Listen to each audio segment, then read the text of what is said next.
Okay, nandito po tayo sa Piumi. Sa Piumi para tayo ay magulat para sa ating Enbasar News. Kamakailan lang po ay umalis ang ating dating presidente na si Alexander De Castro kasama ang kanyang buong pamilya. Kaya ngayon naman po, ang iuulat namin sa inyo ay kung paano naman po kami ay dadalaw sa isang handaan.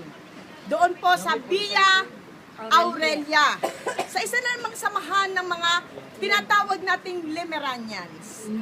Nandito po ngayon ang aming mga kasama, ang buong Enbasar. Ay, wala.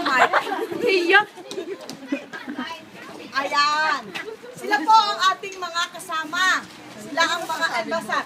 O, kayo nga po ay, kayo mag-hi. Kayo mag-hi. Hi!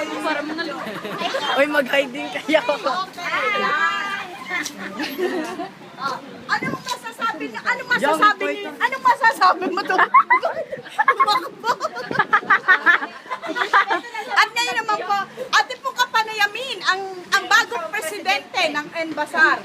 Manong Bimbo, kayo daw ho ngayon ang bagong presidente ng Enbasar. Anong masasabi ninyo Tia sa bagay na yan? Ayos naman.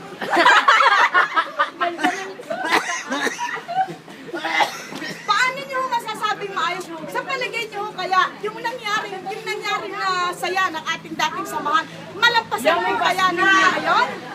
Ang unang samahan na nagdaluhan, yung dating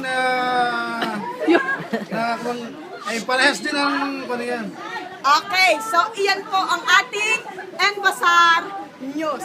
Diyan po ito po si Corina Anchek. Ito po si Corina Anchek para po sa ating Enbasar News.